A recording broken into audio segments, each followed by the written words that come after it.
고민이 되고 헷갈리면요, 뚜려뚜려 보지 말고, 절대 그러지 말고 시선을 돌리세요. 시험관을 보든 창밖을 보든 아니면 눈을 감든 잠깐 시간을 보내주고 다시 한번 새로운 정보들을 마주합니다. 안녕하세요, 현명한 현명씨입니다. 오늘은 시험에서 바로 적용 가능한 사기급 스킬 3가지를 알려드릴 겁니다. 지금 이 영상을 보고 있다는 건 아마도 시험 직전일 확률이 높기 때문에 거두절미하고 바로 들어갈게요. 첫 번째, 시선 돌리기 스킬입니다. 먼저 우리가 문제를 풀 때 어떤 인지적 기제를 사용하는지를 알아야 되는데요, 우리가 문제를 풀 때 사용하는 기억은 2가지입니다. 하나는 작업 기억이고요, 하나는 단기 기억이에요. 이거는 짧은 기간의 기억이라는 면에서 같기도 하지만 다르기도 합니다. 예를 들어서 단기 기억은 우리가 가지고 있는 테이블 같은 거예요. 이 테이블에 내가 몇 가지의 물건을 올려놓을 수 있는지, 이게 단기 기억입니다. 단기 기억이 높은 사람은 테이블 안에 한 20가지의 물건을 올려놓을 수가 있고요, 단기 기억이 작은 사람은 테이블 안에 10개 정도의 물건만 올려놓을 수 있을 겁니다. 그게 단기 기억이에요. 사람마다 단기 기억의 양은 다르겠죠. 그런데 활용도에 따라서 단기 기억이 10개밖에 안 되는 사람이 20개가 되는 사람을 이겨버릴 수도 있고, 그렇지 못할 수도 있습니다. 그리고 작업 기억은 뭐냐면요, 이 테이블에 아까 20개, 10개 이게 물건이 놓여 있다고 했잖아요. 그 물건을 만질 수 있는, 조작할 수 있는 손의 개수, 이게 작업 기억이라고 생각하면 됩니다. 내가 3가지 정보를 한꺼번에 처리할 수 있는지, 4가지 정보를 한꺼번에 처리할 수 있는지, 10가지 정보를 한꺼번에 처리할 수 있는지의 차이예요. 이 작업 기억이야말로 시험에서 가장 중요한 거라고 생각할 수 있어요. 이거를 New IQ라고 하기도 합니다. 이 단기 기억과 작업 기억을 정돈시킬 수 있는, 가다듬을 수 있는 사기급 스킬 3가지를 이번에 알려드리려고 해요. 첫 번째, 시선 돌리기입니다. 여러분, 문제 풀다가 안 풀릴 때 어떻게 하나요? 계속 시험지만 막 째려보고 노려보고 있으면 될까요? 그렇지 않습니다. 여러분의 아까 그 인지적인 테이블 있죠? 거기서 단기 기억을 싹 한번 밀어줘야 돼요. 싹 한번 손으로 치워줘야 돼요. 왜냐면 그 단기 기억에는 필요 없는 정보들도 굉장히 많이 있을 수가 있거든요.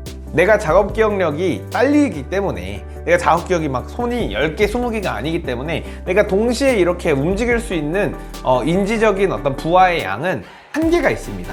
아까 그 테이블로 돌아와서 제가 작업 기억은 고정되게, 내가 손이 2개밖에 없다고 생각을 해서 테이블이 엄청 막 난잡해, 물건이 많을 때 내가 2개를 이렇게 움직이기가 쉬울까요? 아니면은 테이블이 아주 정리가 되어 있을 때 이렇게 움직이기가 쉬울까요? 당연히 테이블이 깔끔하게 정리가 되어 있을 때 내가 원하는 정보들만, 원하는 물건들만 이렇게 조합하기가 쉬울 겁니다. 그게 바로 시선 돌리기 스킬이에요. 이거는 KBS에서 다큐멘터리로 찍은 적도 있는 스킬입니다. 저도 학창시절 때 맨날 뭐가 잘 안 풀리면 선생님 얼굴을 그렇게 뚫어져라 봤었어요. 풀다 보면은 뭐지? 막 이러면서 선생님 얼굴을 막 봅니다. 선생님이 막 이러시면서 이거 시험지 다 고쳐줄까? 막 이런 식으로 쳐다보세요. 그럼 아니에요 이러면 아닙니다 이래요. 사람의 얼굴을 보는 게 나한테는 좋은 시선 돌리기인 사람도 있어요. 아니면 창밖을 보는 게 그런 사람들도 있어요. 아니면 그냥 눈을 감는 것도 굉장히 좋은 방법입니다. 왜냐면 이렇게 시선을 자꾸 돌리다 보면 약간 불필요한 약간 마찰이 있을 수도 있잖아요, 시험장에서는. 그러면 시선을 한번 쫙 감아보세요. 그러면서 싹 한번 테이블을 밀어주고 다시 한번 새로운 정보들만 봐보는 겁니다. 그럼 내가 필요한 정보들만 다시 조합할 수 있는 그런 인지적인 공간이 생기는 거예요. 자, 2번째 스킬입니다. 바로 불안한 여러분들의 마음을 글로 써제껴 내려가는 겁니다. 국어 시간에요, 글로 내가 뭐에 불안한지, 나 국어 망할 것 같아서 불안해, 나는 언어와 매체를 선택했는데 문법이 불안해, 나는 화작을 선택했는데 시간이 부족할까봐 불안해, 이거에 대해서 전부 다 써제껴 내려가는 겁니다. 수학 시간 전에도 하시고요, 영어 시간 전에도 반드시 하세요. 사탐 전에도 과탐 전에도 무조건 이거를 해보세요.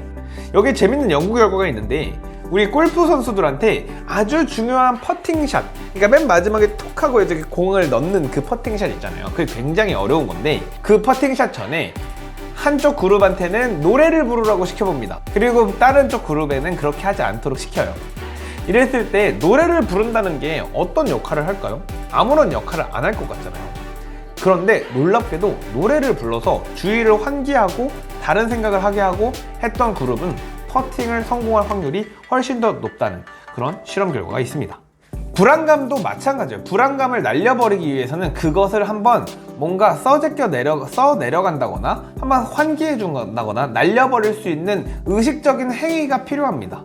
우리는 몸에 지배받는 존재여서요, 몸적인 행위가 필요해요. 그게 있으면 굉장히 좋아요. 그래서 불안감을 이렇게 써 내려간다는 행위는 어떤 거랑도 비슷한 거냐면, 아까 작업기억이라고 했잖아요. 내 손의 개수가 5개짜리인 사람이 있다고 해봅시다. 그럼 5개짜리 작업기억을 가지고 있는 내가 하나의 손은 계속 불안감을 잡고 있는 거야. 계속 불안해, 이래서 불안해 저래서 불안해 이러면서 잡고 있는 거야. 이 불안감이 굉장히 큰 영향을 미치는 시험 중에 하나가 그래서 국어랑 영어입니다. 언어적으로 엮여있기 때문에 어떤 언어적인 생각이 딱 들어오면요, 내 작업기억을 한쪽을 혹은 반절을 내 불안감한테 내어놓고 시험을 보는 거나 다름없거든요. 그러니까 무엇이 불안한지 반드시 시험 직전에 써서 어딘가 종이에다가 써서 날려버리세요. 엄청 좋은 것 중에 하나는 쓴 다음에요, 구겨가지고 휴지통에 버리는 것도 좋습니다. 굉장히 인지과학적으로 효과가 증명된 재밌는 실험들이니까 한번 믿져야 본전이다 이런 생각으로 해보세요. 그리고 세 번째, 시차 적응하는 게 정말 중요하다는 거 알고 있을 거예요. 6시 반 정도에는 일어나주면 좋아요. 우리의 뇌는 뭡니까? 우리의 뇌는 몸입니다, 몸. 우리의 뇌가 엔진이라면, 공부의 엔진이라면 휘발유는 뭘까요? 바로 포도당과 피, 이런 거겠죠? 혈당. 그렇잖아요. 그래서 6시 반에 일어나서 우리의 모든 근육에 글리코겐에 막 탄수화물을 섭취를 해줘가지고 빠방하게 이렇게 우리 혈당으로 쓸 수 있는 에너지원들을 저장해주는 행위가 아침에 굉장히 중요합니다. 우리의 뇌는요, 우리 몸에서 무게로 치면 2%밖에 안 되지만 에너지원으로는요 20%를 넘게 쓰고 있거든요. 그렇기 때문에 일찍 일어나서 밥을 맛있게 먹고 그러고 시험장에 가는 행위가 굉장히 중요하다는 것은 널리 퍼져 있습니다.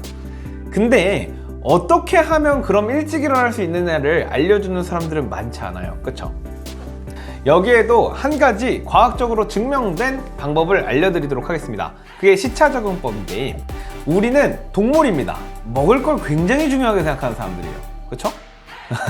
우리가 이건 원래 여행 갔을 때 그 시차를 적응할 수 있게, 빠르게 적응할 수 있는 방법들을 연구하면서 발견하게 된 방법이기는 한데, 지금 아침에 일찍 일어나지 못해서 고민인 사람들은 제 말대로 한번 해보세요.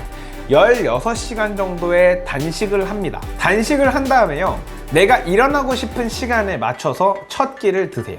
6시 30분에. 뭐 밤을 새도 좋아요. 심지어는. 그 다음에 그 첫 끼를 시작으로 세 끼를 먹고 잠을 자보세요. 이러면 엄청 빠르게 그 시차를 적응할 수가 있습니다. 평균 시차를 적응하는 시간보다도 훨씬 빠르게 바로 적응할 수가 있어요.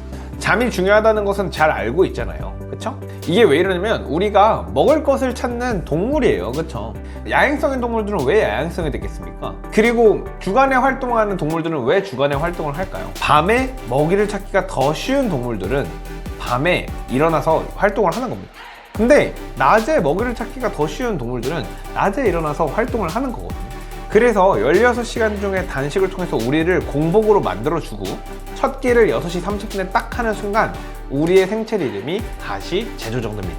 지금 시간이 얼마 안 남았어요. 막 무슨 습관을 만들려면 66일이 걸려요 막 이러잖아요. 언제 66일을 써? 그쵸? 왜 이렇게 피곤한 채로 계속 아침을 버려야 돼요? 이렇게 중요한 시간에? 빠르게 이거를 시도해서 내 생체 리듬을 6시 반에 시작할 수 있도록 맞춰주도록 합니다. 자, 제가 시험장에서 바로 적용하거나 시험 직전에 바로 적용할 수 있는 엄청 중요한 스킬 3가지를 알려드렸어요. 첫 번째, 고민이 되고 헷갈리면요, 뚜려들어 보지 말고, 절대 그러지 말고 시선을 돌리세요. 시험관을 보든 창밖을 보든 아니면 눈을 감든 잠깐 시간을 보내주고, 그러면서 생각을 정리를 해주고, 내 단기 기억에 있는 테이블의 모든 물건들을 싹 다 한번 치워주고 다시 한번 새로운 정보들을 마주합니다. 되게 좋은 방법 중에 하나가 그냥 문제를 넘어가는 것도 비슷한 효과를 주는 거죠. 그리고 두 번째, 불안감에 대해서 반드시 글을 쓰세요. 글로 써서 내려가세요. 그리고 세 번째, 시차가 적응하는 것은 굉장히 중요합니다. 적응하기 위해서 16시간의 단식 후에 6시 30분에 꼭 식사를 하세요. 그렇게 꼭 해주세요. 오늘은 여기까지 하겠습니다. 시험 잘 보세요.